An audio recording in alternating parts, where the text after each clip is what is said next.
Welcome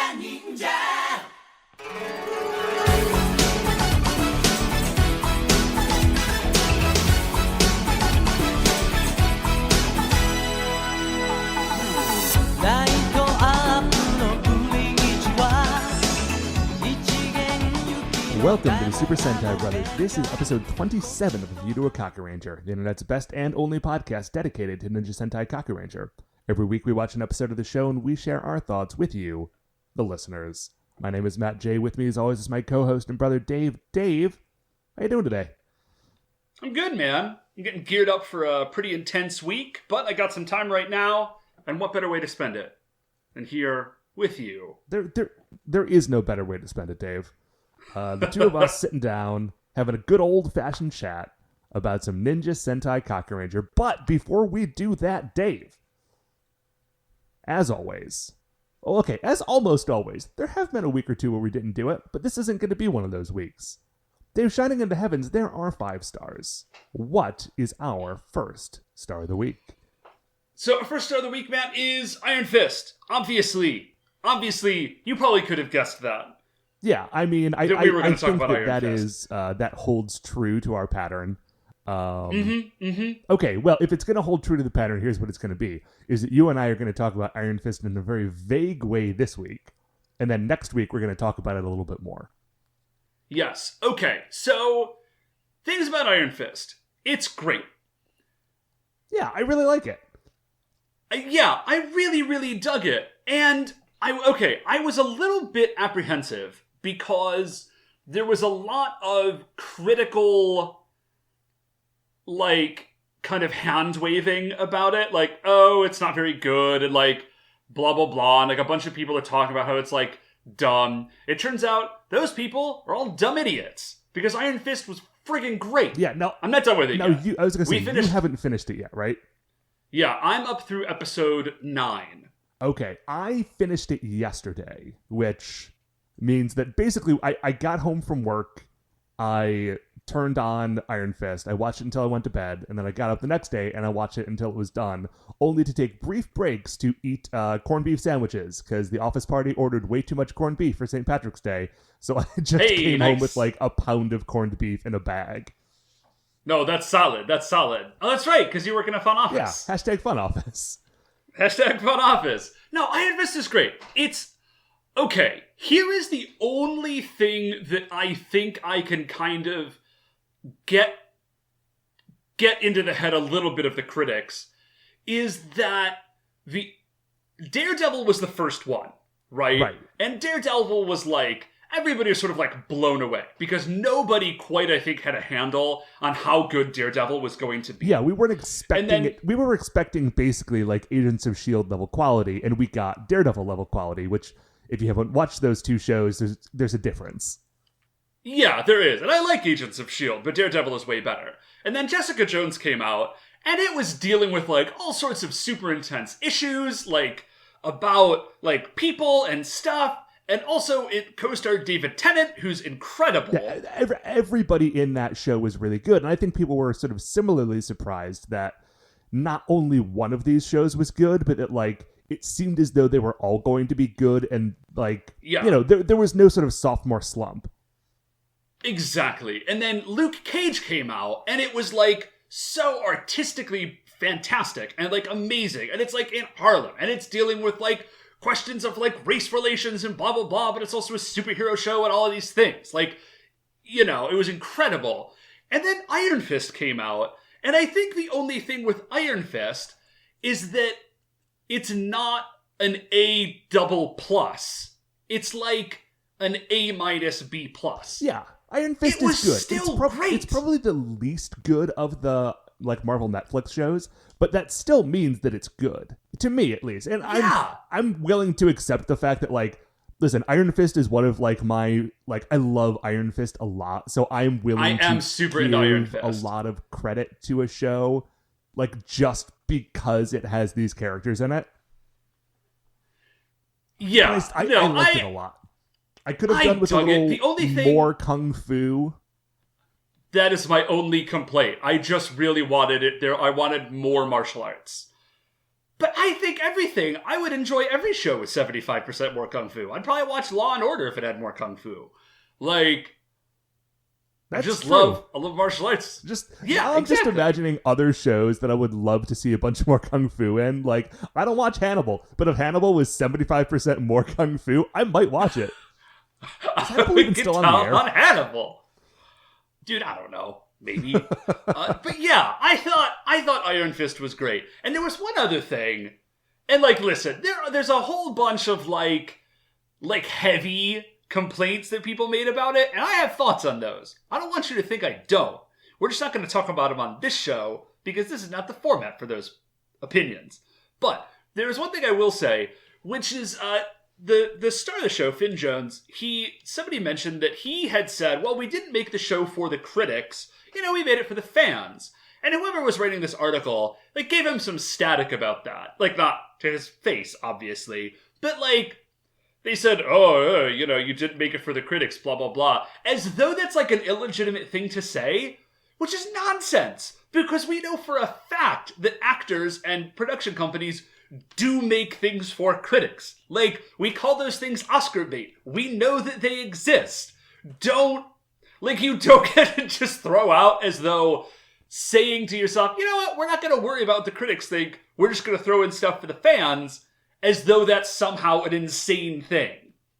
That is a very good point. I feel like I never think about it from that angle, that like some things are 100% made for the critics. I was listening to... Right.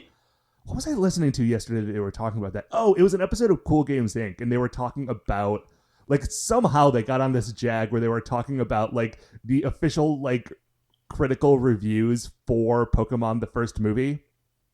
And, like, they were reading, like, Roger Ebert's review of Pokemon the first movie. And they're like, yeah, sometimes, like, it sounds like crazy, but sometimes things legitimately are not meant for the critics. Like, this one... Yeah, it's just like... what did you think you were getting into? Right, it's called Pokemon.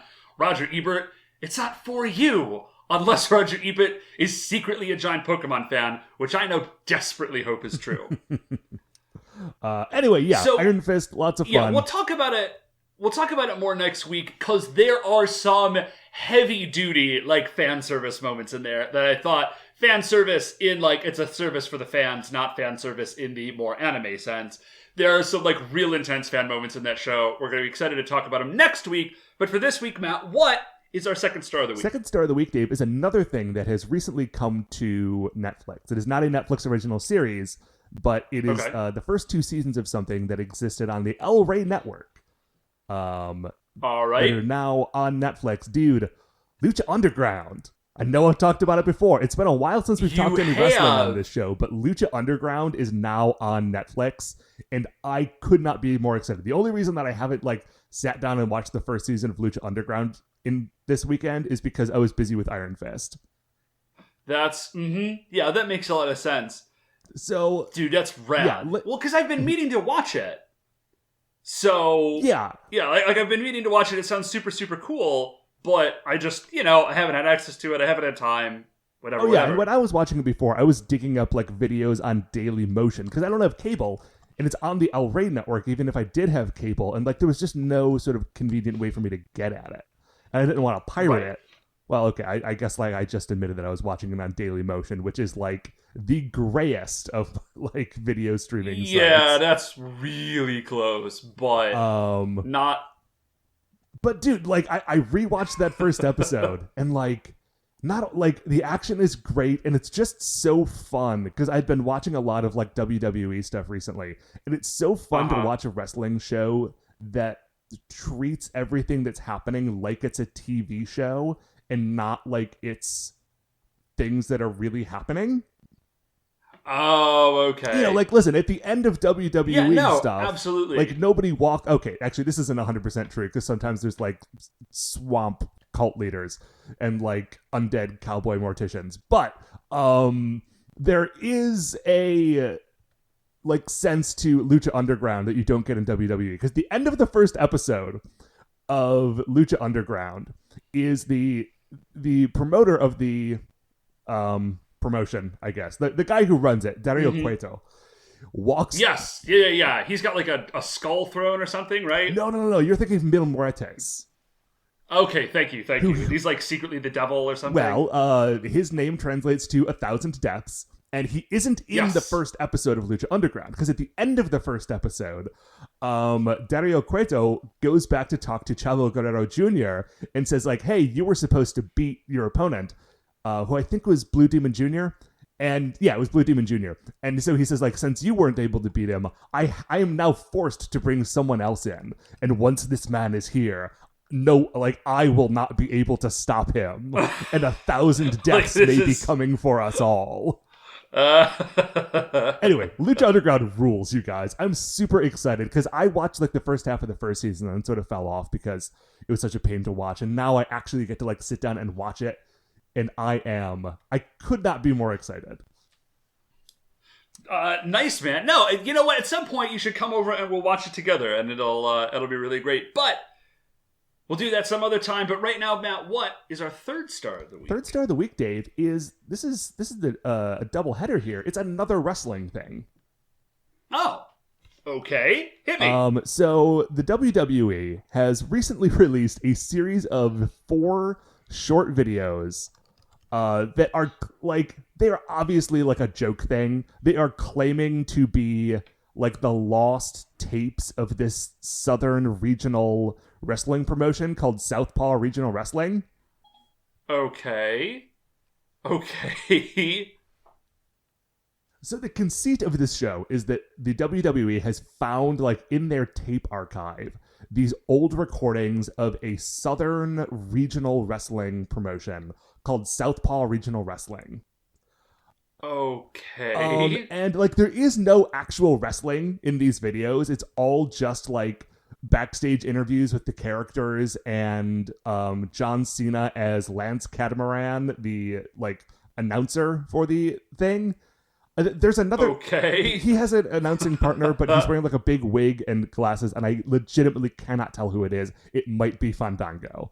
Wow. But so it just goes backstage, and it's like, it is it's all the wrestlers from WWE, but instead of Rusev coming out as Rusev in 2017, it is Rusev coming out as like Big Bartholomew, the like Western farmer in like overalls and a straw cowboy hat, talking about how much he loves America and needs to save his farm from the evil banker. And then the evil banker comes out and says that they have to like have a fight to see who's going to own the farm. But the evil banker is secretly not going to fight himself. The evil banker is secretly going to throw in his ringer, who is a creature from the sea called Sea Creature.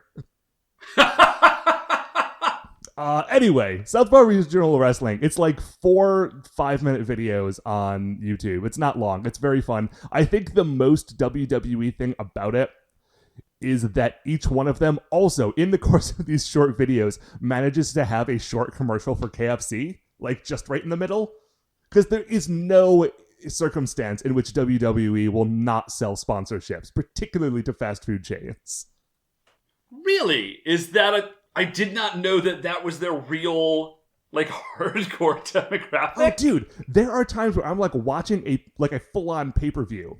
There was a match in, I think it was, like, if it wasn't WrestleMania last year, it was a different sort of pay-per-view around that like same time. Like high-profile, yeah. In which The Miz dressed up like a chicken and Dolph Ziggler dressed up like Colonel Sanders, and they had a match, like, as a commercial for KFC.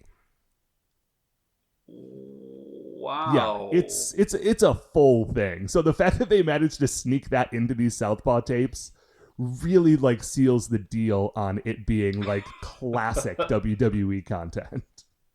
And I think that the most notable thing about it is that it's WWE content that is meant to be funny, and it is actually funny. Because 9 times out of 10, when WWE tries to be funny, it's so, like, horrible and forced. Anyway, it may not be your cup of tea, it's good, but it's goofy and it's fun, and you should check it out. Dave, what is our third star of the week? Fourth star of the week. Our fourth star of the week, Matt, is two my personal life related things. The first is that, like I said earlier, I am gearing up for a big week because it's show week. So I am just gonna have... Show week is nuts, man. Anybody who's ever been involved in theater will be able to tell you the whole week is just gonna be an insane flurry of activity. I'm gonna be working like 13, maybe 14-hour days, trying to like get all of my regular stuff done and also get the show on the ground. But it's gonna be super rad. Like I've said before, we're doing Much Ado About Nothing, which I'm excited about. But the set is finally coming together, and my technical director built like a dorm room, and we ordered all of this fake grass. It's like giant mats of burlap with like grass woven into it and dyed, and so the whole stage just looks like a lawn. That's awesome. Yeah, it's super, super rad. And then the other thing, it's going to be very strange, because this week I'm going totally nuts, and then next week, the show is done on Saturday, and then the week following, I have spring break. Oh, nice. Yeah, so I am just gonna be working gangbusters, and then it's just gonna stop. And I'm not even gonna be at regular work, I'm just gonna be on vacation for a week. Dude, that sounds... Which is crazy. Very exciting. I was going to say, this. It does. So this week is probably not the week that we should record any bonus content for the show. Yeah, let's not do that this week, but maybe next week. Actually, that might be fun. Yeah. And then the cool thing about doing theater, I mean, there's a bunch of cool things about doing theater. I really dig it. Choose one. What is the one cool thing about doing theater, Dave? Well, growing the hearts and minds of the next generation of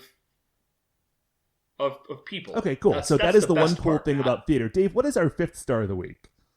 So our 5th star of the week, Matt, is that I have more to say about our 4th star. So don't mess up my groove. No, the only theater does take a ton of time, and the nice thing about when it's over, as much as I do love doing it, is that then all of a sudden the rest of the year, like the rest of the school year, is a total breeze.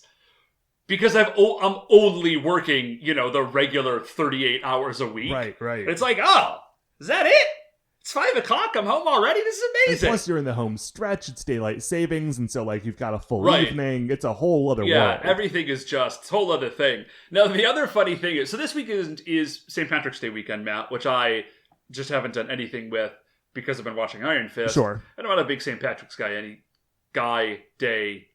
I'm not a big St. Patrick's Day guy. There we go. That's terrible, but I got through it eventually. We did it together, Matt. As a team. And so St. Patrick's Day weekend, for some reason, is Senior Skip Day.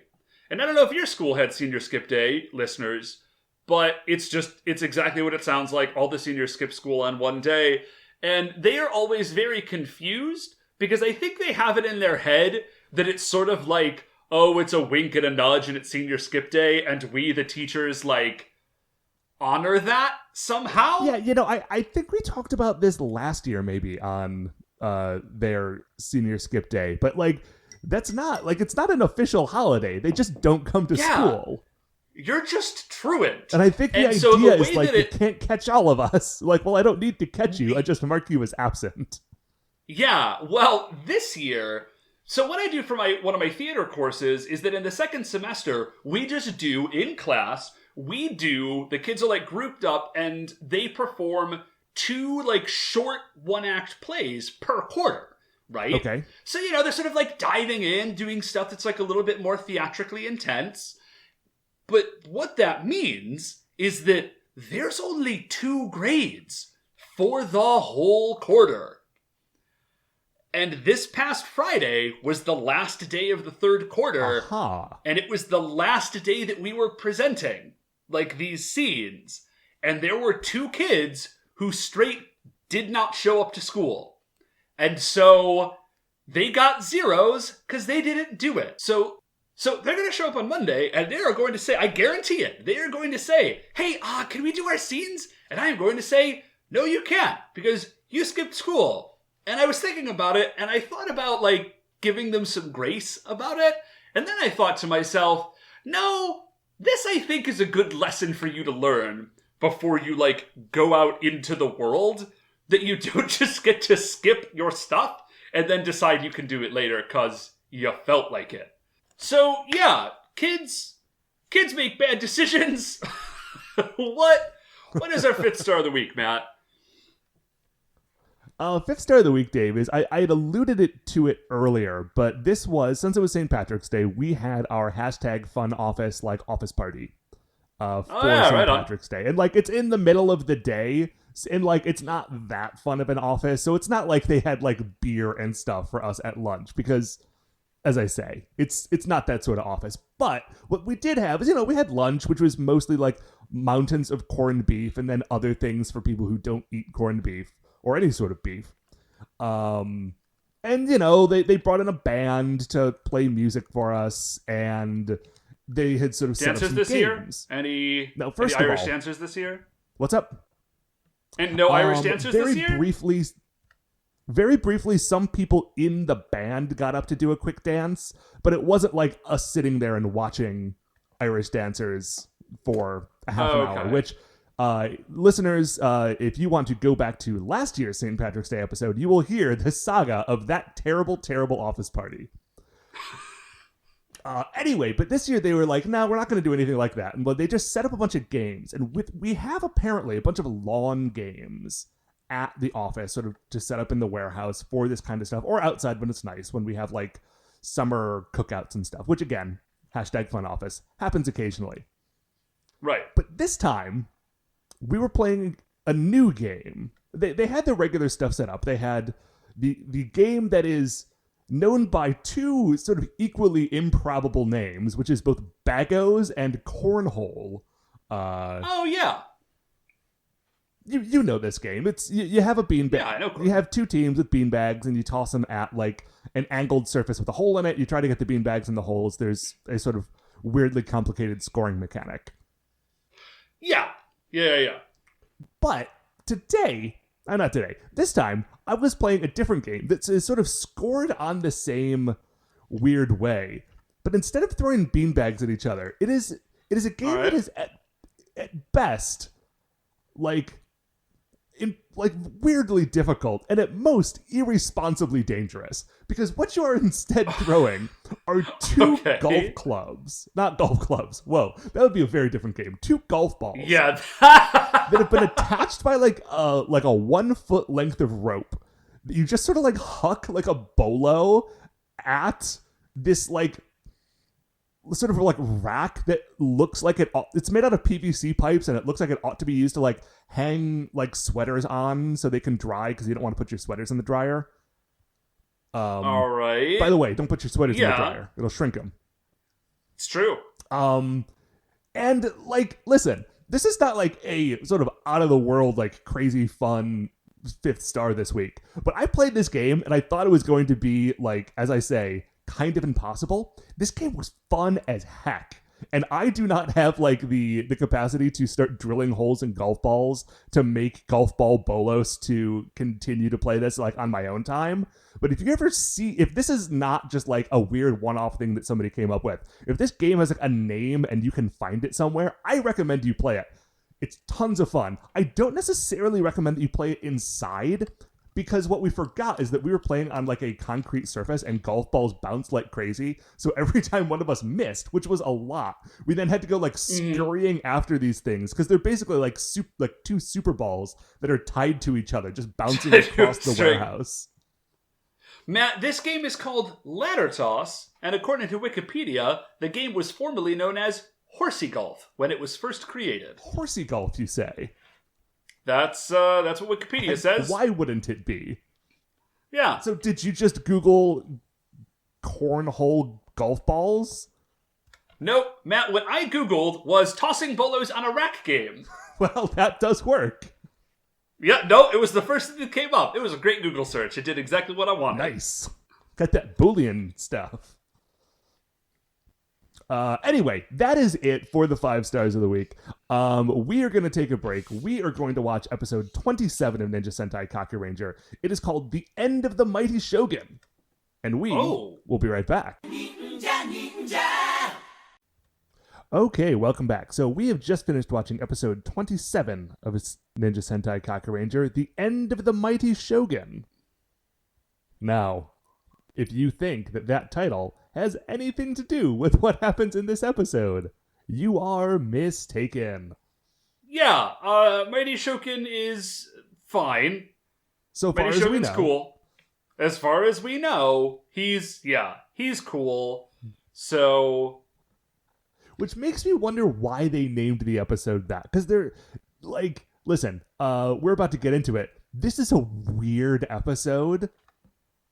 Like, an it is. extremely weird episode. And there were a lot of things they probably could have called it. Why they chose it to call it The End of the Mighty Shogun, when that has nothing to do with the episode, almost makes me wonder if, like, they had written out the names of all the episodes before they wrote the series, and then they got to this one and they wrote the episode and they were like, I mean, we already made up like the title card for it.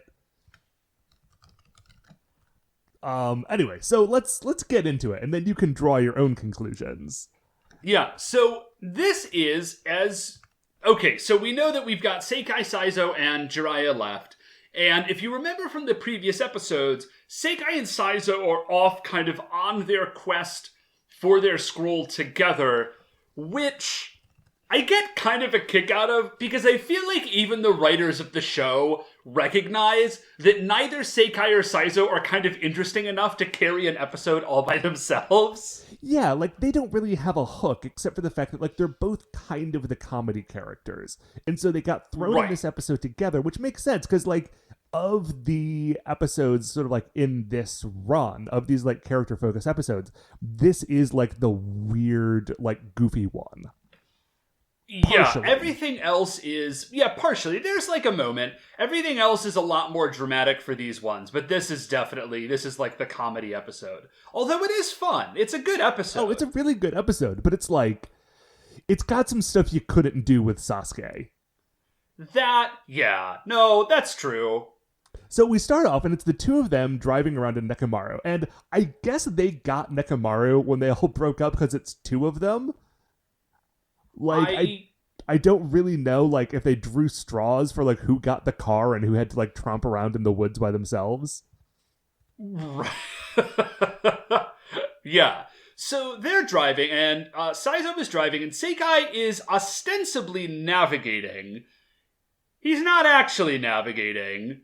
No, because the thing that they're using to navigate, Dave, is that Seikai is looking at the ancient scroll that they were given that shows the location of all of the hidden scrolls, which is weird because when we were first shown this scroll, there was only one of them, but this is at least the second one that we've seen, because I know that Tsurikime also had this thing.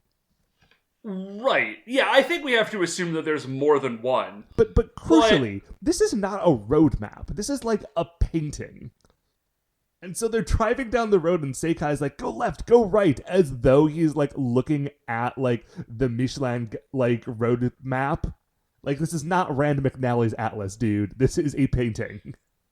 Yeah, although, and I was going to say, like, this can't possibly be... Like, this map is crazy old. This can't possibly be of, like, any value anymore. But it's Japan? So it's very reasonable to assume that, like, maybe the road just has been there for, like, 500 years. That's entirely possible. Right, like, the oldest, do you know this? The oldest hotel in the world is operating in Japan. It's still in operation, I think. And it has been operating continuously for, this is not a joke, like, 1,200 years. Wow. I mean, I believe it. I do believe it. So, like, yeah, maybe this road, like, maybe it's not as unreasonable as it seems. I mean, obviously, like, it seems like a joke, but at least it's marginally plausible. Right. So they're driving down the road. Seikai is navigating, but he's not actually navigating. He's having, like, a little picnic in the back and, like, vaguely paying attention to this map. And Saizo says, like, hey, where do I go? And Seikai picks up the map, clearly has not been looking at it, and just says, left. No, wait. No right. No left. No right. And then Saizo kind of flips out and he takes a turn. He takes it really hard. And they have, like, a very gentle crash. As they are crashing, it does pan us over to Seikai, who we see saves his picnic basket. And then, all of a sudden, our dudes are just fighting Young Noble Jr. in a field. Yep. There is no transition. They just jump. Yeah, there's nothing. It's literally, it's a smash cut and they're fighting. Like, I had to and Young rewind Noble Jr. to- says... Yeah. Like, I just had to rewind to make sure that, like, I didn't miss something, that I had, like, looked away to take some notes. You know what, Matt? I thought about doing that, but then I thought, no. Like, I was looking at it when it switched, so I wasn't afraid that I missed something. And I was like, was there a glitch in my DVD? For like a hot second. Just for like a moment. I was like, surely this time there's some error. And I've just, they skipped a bit. No, there's nothing. No, and like I can't imagine that they shoot a lot of this show that doesn't make it into the final edit, but like there has to have been a cut scene here, right? Because like not only are they fighting Young Noble Jr. and a bunch of Dorodoros, but they've also transformed and are like super Hengate in the middle of like a jump attack when the scene cuts. Man, I don't think so, Matt. I think probably not. I think that's just what they did. And so Young Noble Jr. says, this is it. This is like the end of the line for you finding these hidden ninja scrolls. And then out of nowhere, there's spectral laughter and the wind kicks up and everything goes dark. And Young Noble Jr. looks up and he says, Nue? And we find out that Nue is a super crazy yokai that originally had the head of a monkey, the body of a raccoon, the tail of a snake, and the legs of a tiger. And it used to terrorize Kyoto. And we know this because I think that at this point in the show, I had heard from some listeners, Dave, that the narrator only exists in part 1 of the show. Like, I don't know if he's coming back. And so at this point, every time somebody gets introduced, because they still have to like put that bit in, like, right. So Young Noble Jr. is just playing the part of the narrator here, and one of the Dorodoros like produces a picture like the narrator used to have, like this old painting of Nue. It's great. Yeah, it's a pretty killer moment. So Nue arrives, and we find out that he is different now. And he is no longer, what was it, head of a monkey, body of a raccoon, tail of a snake, legs of a tiger. Right. He is now an eagle, snake, lion, tiger. Yes. With the power and persistence of a tiger. Yeah. Dude, and he still does have, like, sort of some monkey traits on his face. He's got sort of, like, that baboon coloring on his face, even though it's not, like, oh, yeah, a monkey I guess he face. does. He's, like, dude, Nue looks great. He's one of those monsters that... And they can't do this every week, right? Because it would get old, and also, like, you need to have those big, bulky ones sometimes. But Nue is one of those monsters that's very sort of, like... It's a form-fitting monster suit, and he just looks slick. He looks great. Yeah. He's a handsome boy. He does. He looks like he does. He looks like an animal monster, you know what I mean? He looks like... Insofar as like a dude in a giant rubber suit can look sleek and powerful, Nue looks sleek and powerful. It's very cool. Yeah. So when he shows up, he just does like a giant blast. Like even Young Noble Jr. gets blasted because Nue is not real discriminating. So the first thing that he does is he appears, and then just for fun, he just blasts some Dorodoros. He just like eye blasts them and explodes them. Well, what There's happens? no explanation. I think there is an explanation. Because Young Noble Jr. was talking about how Nue used to look. And he shows up, he's like, that was the old me. This is me now. And he zaps the Dorodoro who was holding his old picture. And then he rips the picture in half. He's like, you got it? It's different now. I'm cool. Which is a weird... yeah. So, okay, now I get it. Yeah. He was a nerd, and now he's, like, ripped. And so he does not want to be reminded that he was a nerd. So, right, what it's like Carrot Top coming at you. I hope Carrot Top doesn't listen to the show, because I would not want that dude to come after me. He's a big man.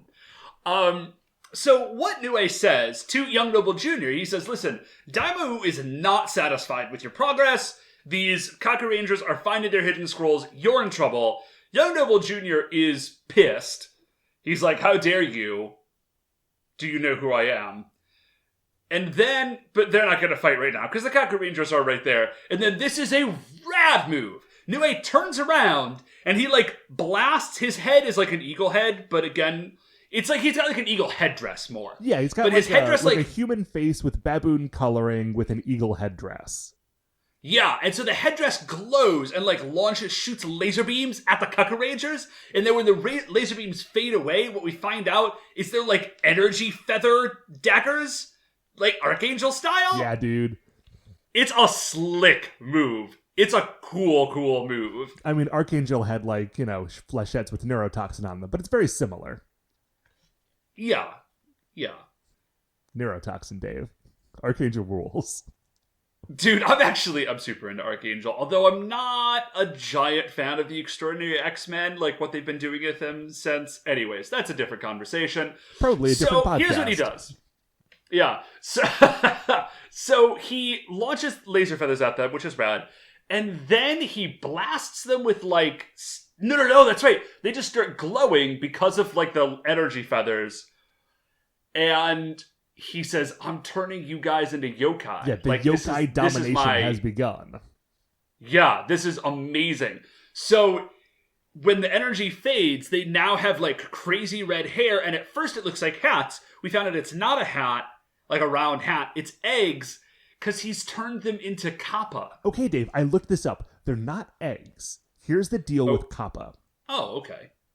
Kappa have a spot on the top of their head that is, like, hairless and like perpetually damp, and like sometimes it is like a sort of like little pool in which like water rests, or sometimes it's just like like a fleshy area that's always like wet, but that is sort of like where their power comes from. And if it gets dried out, then they lose their power and they can die. Got it. Which I think I don't know where the egg thing came from. And they look sort of like eggs. Yeah. Actually, which reminds me, in the very first episode of Kakuranger, they fought the yokai they fought then was a kappa.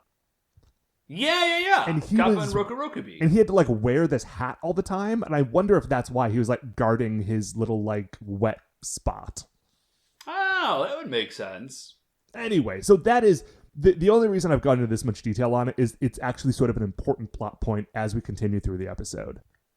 Right. So he has turned them into kappa, and he says, not only have I turned you into kappa, I have turned you into the worst kind of kappa, by which I think he just means like kappa are the worst lowest. Yokai. Yeah, they're the worst, and I have maybe turned you into like the worst possible version of a kappa. It's not totally clear. But in any case, like he didn't transform them into a cool yokai. Yeah, that is correct. So like they try to take like the head things off as though, because like they think they're like hats that have gotten put on them, but they're not hats. Like that's just like part of their head now. Right. And there is a moment of like body horror, I guess, where they realize what has happened to them and are very, very, which is totally, I would be. So. Oh, and then Nue makes all the Dorodoros dance in a big circle around them. Yeah, and sing. He says dance and sing. It's a very weird moment. Actually, even Young Noble Jr. thinks it's a weird moment because he just gives Nue a look and he's like, no, you're weird. I'm not sure what you're doing here. Right. And then he just ghosts. He just teleports away. He wants nothing to do with this strangeness. So Sasuke and Saizo are like obviously freaked out, and they just sort of like break through the circle of Dorodoros and they run away and just start like bolting through the woods. Right. So the next thing we see is that they have just sort of finished running and they're like, oh my gosh, I'm so tired. I'm really thirsty and I'm scared of the sun. And I think Seikai maybe remembers because they're by a little pond area. He goes and he gets some water like in a rag and he drips it on Saizo's head and then his own. And they're like, oh man, I feel so much better, re-energized. And then they start freaking out a little bit. And then they turn green. And they get monster hands. They get kappa hands. Yeah, like webbed finger, like weird turtle man hands. Right. And so they obviously are super embarrassed. And they're looking at each other. They're like, what do we do? This is terrible. Like, how are we going to turn back? Like, we got to figure this out. And they hear Nue's voice. And Nue says, listen, here's the deal. There is a way for you to turn back into humans. And for a moment, I was like, really? Why would you even tell them this, Nue? And then then he immediately says, the only way that one of them will get to be human is if they fight to the death, and the winner will turn back into a human. Right, but like, they've got a limited time. That's the deal. Yeah, they have 2 hours. And that's all. Yeah, and like once they've fully turned in, like at the end of 2 hours, they will have fully turned into Kappa, and once that happens, they will be Kappa forever. Yeah, and Nue's point in all of this is to prove to them that humans always betray each other. He said, I think Nue is trying to establish like some moral... He wants to establish like a moral high ground somehow. It's like, you say we yokai are monsters, but you're also terrible, so it's okay if we kill you all? I'm not sure. Anyway, have fun murdering Who can fathom each the mind other. of a yokai? I'm out. Yeah. So... They're very upset by this, and it's at this point that they also get like big like beaks on their faces. Yeah, like big turtle beaks. It's weird. It also it makes it very difficult for the rest of the episode to figure out what they are saying and what they are thinking to themselves because you can't see their mouths move. Yeah, and like their whole faces, like all you can really see is their eyes, and even that you can only sort of see because they have the crazy hair. So they realize, though, maybe the scrolls can help us. Maybe if we find like the secret hidden scrolls, like somehow like the ninja magic will fix us somehow. Which, I mean, sure, why not, right? Yeah, great.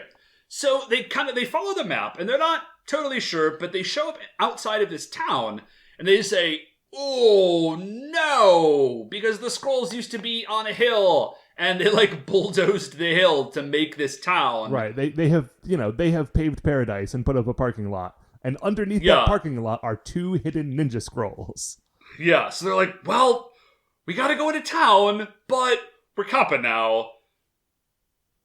But they don't, like, they're worried about being Kappa, but they do just kind of run into town. So... Which is weird, but it's not as weird as how the townspeople react to them. Yeah! So, okay, well, they don't see them yet, so they are in town. Seikai and Saito, SNS. They're in town, they're sneaking around, trying not to be seen at least, so that makes sense. And they're sort of like whispering for this scroll, like, Ninja Scroll, please help us. We're here. Come find us and help us. Please, this is horrible. This is terrible. But nothing happens, and they eventually kind of start to freak out. So they just run out into the open. Mind you, pay attention to this. They are full on, not quite actually, but they are basically like 90% Kappa at this point. And the townspeople, the people that are there, I don't want to say townspeople, it makes it sound like a much more provincial town. This is like a city. Do not react at all, except to make fun of them. Right, like they run out, and so at this point, they've sort of gotten desperate, and they're just like clawing at the ground to be like, please, maybe there's a ninja scroll under here. And at this point, the backs of their shirts tear open, and now they have turtle shells on their backs, right? So, yeah, that's the only reason I said that they weren't fully Kappa before, because now they fully are, because they've got the shells. And then the people see them, and they see the shells emerge, and they're like, oh, these are Kappa. And they start like circling around them, pointing and laughing and like kind of kicking at them a little bit. Yeah, which, okay, had the whole other, I mean, this is classic, right? Had everything else in the whole this Sentai series not happened, this would make at least a little more sense, because we could assume that they thought that it was, you know, people in a wacky costume or something. Or maybe they just really think that Kappas are like, you know, they are real, but you don't really see them. And when you do, you can kind of make fun of them because Kappas suck. Like, maybe that's just a thing. But again, this is episode 27. In the first episode, a giant Kappa destroyed buildings in what I can only assume was Tokyo. So, like, when you see Kappas now, you ought not think, oh, look at these, like, laughable turtle men. You should think, I should probably get in my car and drive away as quickly as I can. Yeah. Because that Kappa is trying to turn into a giant with his squid head wife and maybe destroy this town. But they don't do that. They just laugh and kick at the Kappa. So S&S run away. They're like, this is terrible, but we can't hurt these people because, of course, we're heroes. So they run away. And they kind of find themselves in this little alcove. And I'm pretty sure that we've seen this exact same space in Die Ranger. Yes, I think that this alcove, now that you mention it, is the spot where they first were... Shoji first encountered Kabuki Boy when Kabuki Boy was in the cop's body? It might be that, or I think a scene between Ryu and Jin takes place in this spot. Possibly. I'm not totally sure about that. So anyways, they hear Nue laughing. This sort of spectral laugh again, and he says, well, this is it. You guys are running out of time. You guys gonna fight to the death so that one of you becomes a human, or what? What's going on? Are you gonna do it? And then so they're back to back. Well, they're shell to shell. So they're shell to shell. And Saizo kind of like looks a little bit over his shoulder, and Seikai also looks a little bit over his shoulder, and they're looking a little bit squirrely. Right, because like they're friends, but like, you know, what if the other one turns? This is right. an extreme situation. And then Seikai reaches into his pocket, and he pulls out a kind of big knife. It's pretty, it's not like a knife, but it's a knife. Yeah, you know, that is a very good way to put it. Yeah. Like, Paul Hogan would not be impressed, but you could do some damage. Right. So he pulls this knife and he attacks him. Seikai attacks Saizo, and Saizo, like, they tussle for a minute, and Saizo manages to disarm him, all the while saying, like, Seikai, like, what are you doing? Like, why would you do this? And Seikai, he says it really quickly, but he says, no, like, you should just stab, like, you kill me, and then you'll at least get to be a human. Okay, this is the problem with those beak masks, because I don't think he's saying that out loud. I think he's only thinking that. Oh, yeah, that could be.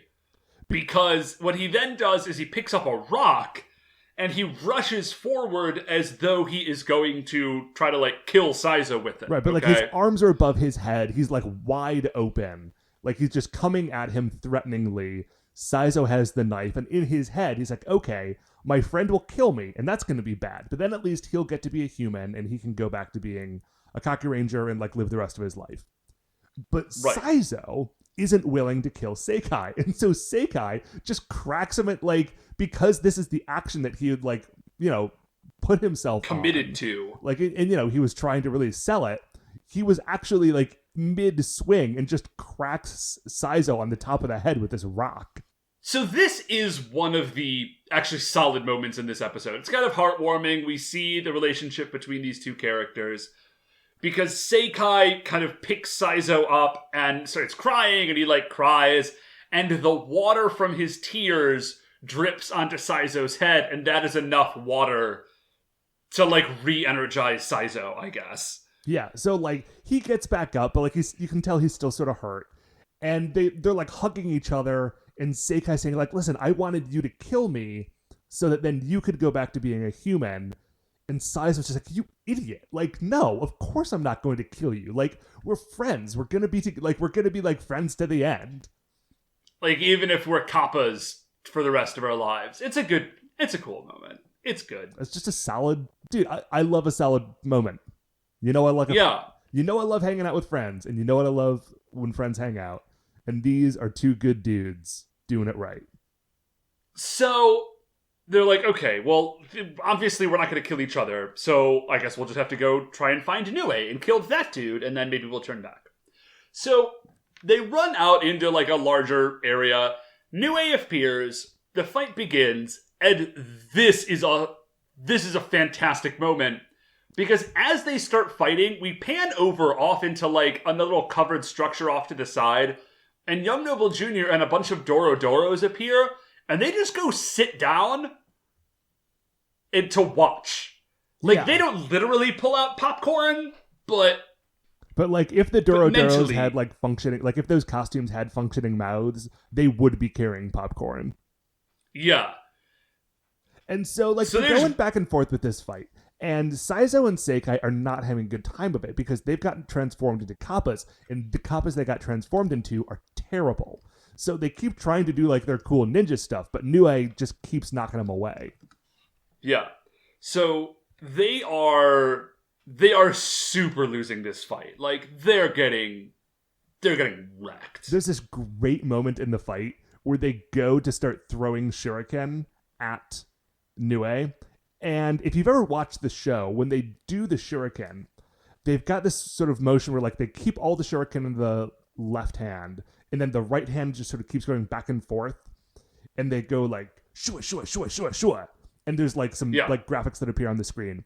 We complained about it early on in the show. Now I've grown to sort of love it. Yeah, I'm a little more into it actually, especially now because when when Saizo and hold on a second. There are too many S names in these shows. So it's when Seikai and Saizo. Okay, there we go. Yes, I'm back on track. You got it. I almost said like Sasuke and Shoji, which listen, I know it's wrong. You know it's wrong. We can just move on from this now. I just needed to be honest with where I was in that moment. So when Seikai and Saizo throw the shuriken, the Dorodoros, sort of like in the bleachers, are like miming that motion and like doing the sound themselves because they're cheering them on. It's amazing. So the shuriken don't do anything, but they throw some caltrops out, and that kind of works. It looks like Nue is maybe a little bit on the ropes for a hot second, and then he immediately recovers and does some sort of like crazy energy blast on he summons a sword kind of out of nowhere and hits the two of them as they're like trying to attack. Yeah. So he just he mega blasts Seikai and Saizo. They go down. It's tricky. It is. When they go down, we flash back over to the Dorodoros, who are super sad. All the Dorodoros stand up and teleport, and we see as they have teleported over to a fountain, and they run back and splash water on Seikai and Saizo to revive them. Which is great. Like, they get up and they do a little pose. They're like, yes, we are re-energized. Yeah, and this is my other sort of great moment for this episode, that the Dorodoros, it's the Kakurangers, but they're Kappa, and they're like, no, this is great, because Nue's a jerk or something. Right. Well, we'll get a little more explanation in a second, but yeah, our heroes are standing again, and now they're all energized, and Nue is sort of caught off guard, so they run and do a double flying jump kick, and catch him off guard and knock him down. When he gets knocked down, there's sort of this glowing sigil on his arm that has been the source of a lot of his more impressive powers. That glows, and the plates on top of Seikai and Saizo's heads crack in half and fall off, and then they sort of shimmer for a second, and they're back to being humans. They are no longer Kappa, and Nue is furious. Young Noble Jr. runs over and he's like, yeah, well, I guess even the lowest of worms can make a difference, because you transformed these two Kakurangers into the lowest of Kappas. The Dorodoros are the lowest in the hierarchy of the yokai. And so when they saw that, they all of a sudden started empathizing with these dudes, and they decided to help. Yeah, so somehow, I don't know, hoisted by your own petard, I guess. I also really love that Young Noble Jr. just, let them do it. He was sitting there sort of smiling as they were helping the Kakurangers, because Nue showed up and was like, yeah, Young Noble Jr., you suck, I'm the new dude. And so Young Noble Jr. is like, no, forget this guy. Go suck a lemon. It is worth noting, just so we know that Nue is even a jerk among other yokai, he totally kills all those Dorodoros. Oh yeah, and the Kakurangers are furious, and they're just about to get into a fight, and Nue is turning to attack Seikai and Saizo, when all of a sudden you hear the great booming voice of Muteki Shogun, and you look up and he says, "Muteki Shogun is here." And all of a sudden, Muteki Shogun is just standing there. And Nue's like, well, I guess it's giant time now. Yeah, so he just turns into a giant, and, you know, like, he swats at Seikai and Saizo, who, you know, dodge out of the way. Oh, dude, but they're not really part of this fight. Not for this moment, but there's a really great shot where it's just a sort of a clever camera trick, because they're on the ground, right? And Nue, with his giant hand, is sort of reaching down to scoop them up and toss them. And the way they cut it with, like, the hand in front of them, and then as soon as, like, the hand goes past where they are, it's sort of like doing a jump cut, but like a good version of it, and they're just not there anymore, so it looks like he's, like, reached down and tossed them. It's a very small moment, but I liked it enough that I put him in my notes. Yeah. So now Nue is giant, Muteki Shogun is here, and we get a quick fight between Nue and Muteki Shogun. And it's a little bit back and forth. They each get in one or two good licks, and then Nue, like, he reaches his hand back and forms what seems to be some kind of energy whip that he attacks Muteki Shogun with, and then it re-solidifies, and what we see is that it's not a whip, it is his snake tail that I guess he was just, like, he had, but wasn't using, but he had it. Right, so it's just sort of now chilling in Muteki energy Shogun, form. Yeah. So now Muteki Shogun is all kind of, like, bound up in this constrictor monster energy snake. Sure. That sounds like a drink. So he can't really fight back. So yeah, they have a couple more attacks, and then Muteki Shogun just ghosts. Like, he just disappears. Yeah. Well, this seems to be Muteki Shogun's, like, sort of final defense, is that if it's... Muteki Shogun recognizes that discretion is the better part of valor. Like, he's like, well, I'm losing this one, and I gotta be around for later, so Muteki Shogun out! So he disappears. Right. So now it's just Seikai and Saizo versus Giant Nube. Which is not a great spot to be in, but, like, they're trying to be valiant, and they shoot some Kaku lasers at him. And then, from underneath the ground, one of them sort of bursts through the, like, pavement of the square that they were in earlier, and the other one just, like, pops up out of the manhole, so I guess it was just, like, chilling in the sewer, is the two hidden ninja scrolls. Yeah, they were just there, which, again, guys, had you showed up earlier, that would have made everybody's life way more convenient, but they didn't. Hey, listen, ninja scrolls know the value of a good dramatic entrance. So now they have their ninja scrolls, and they summon God Logan and God Kumard. Which are great. I mean, they look like the sort of Zords that you thought these two were going to have in the beginning. Like, it's a giant wolf and a giant bear. Yeah, they definitely look like just a million times cooler, I think, than the God Generals, honestly. I think they've got their own sort of deals, but yeah, these, especially for, like, a wolf and bear thing, respectively, like, it's cool to have something that more resembles that thing. Yeah. So they get up into the God Generals, I don't know, God Kumard and God Logan, and Nue's just like, how are you still doing this? Like, you should have died. And they say, despair does nothing to us. We train to fight and never lose hope. Which, man, okay. I dig super hard the consistent message of the Sentai series that what really differentiates the Super Sentai is that they're like, we never ever give up. Like, we keep trying and we never give up hope. And it's just like that's like a great thing. That's a great message to put out in a kid's show. It really is.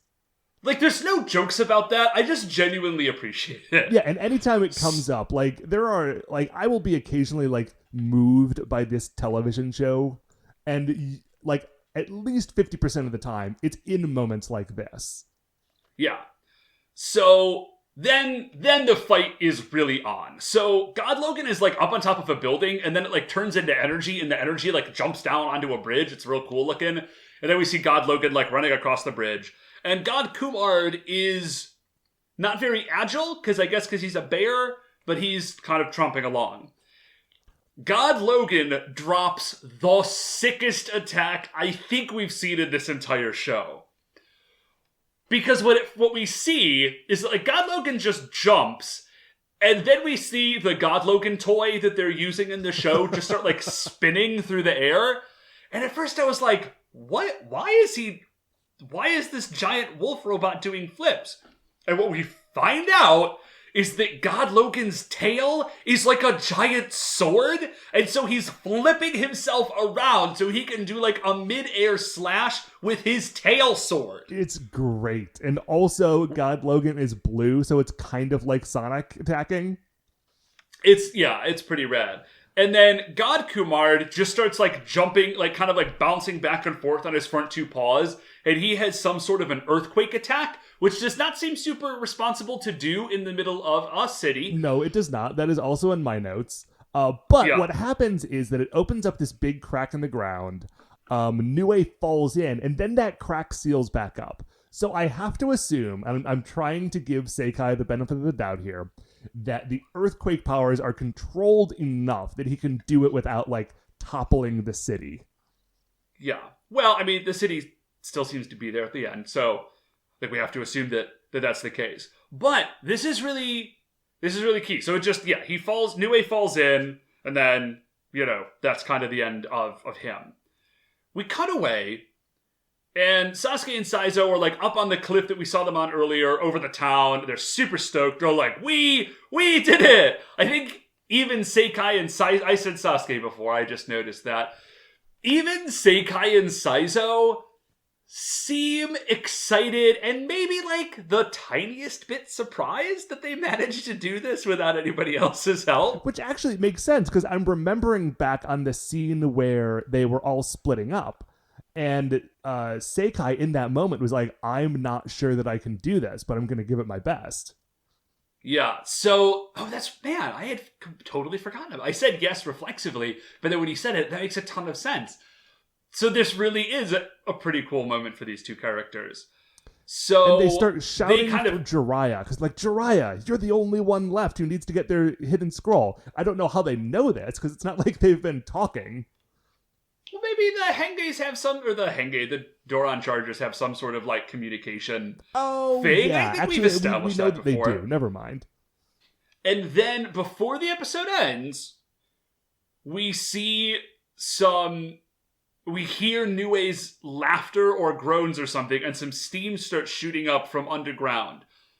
So clearly Nue is not actually dead. He's just like buried alive. Right. And I'm sure that we are going to see this dude later on. They don't spend that much time putting together that cool of a suit to not show another episode.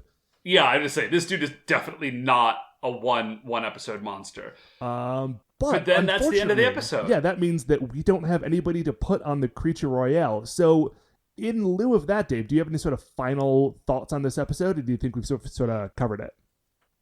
No, the one thing I really dig about this episode is that it does give us at least a little bit more insight into what's going on with the yokai, that these are not all single-minded monsters that are all kind of working together, that there is dissension in the ranks of the yokai. And I just dig that. I think it's a fun thing because it kind of deepens the concepts of the villain, just makes the whole show more interesting. So I'm glad that we are getting that from Kakuranger. Yeah. Anything from you? Just a moment that we didn't talk about, which was when Muteki Shogun arrives out of nowhere. Like, everyone is still small size. Muteki Shogun just sort of like fades into view. And Nue is like, oh, it's time for me to fight. Young Double Jr. in that moment just sort of like looks at Muteki Shogun, grabs his electric guitar, like turns around and swings the guitar over his head and disappears. He's like, no, man, I'm out. You get to deal with this. Out. Like, you felt so good about your chances. This is your job now. I'm gonna go play the piano for a while, mournfully. Later. And it was great. And I just wanted to really give that moment its due. But Dave, I think that is going to do it for another episode of A View to a Kakuranger. Before we finish up here, I'd like to remind you all you can email the show at supersentaibrothers@gmail.com. If you want to get any updates on future episodes or check out the things we're talking about on Twitter, we are at Super Sentai Bros. If you like the show, and I hope that you do, please remember that shining in the iTunes review section, there are 5 stars. Please rate, review, subscribe on iTunes. That's what's going to help new people find the show. There were a few people who gave us new ratings recently. And thank you guys. very much for that. It means a lot. Super Sentai Brothers are a production of Retrograde Orbit Radio. If you want to catch any of the other great Retrograde Orbit Radio shows, you can find them all at retrogradeorbitradio.com. Once again, we're the Super Sentai Brothers. I'm Matt. I'm Dave. And we will see you next week for the greatest show on Earth.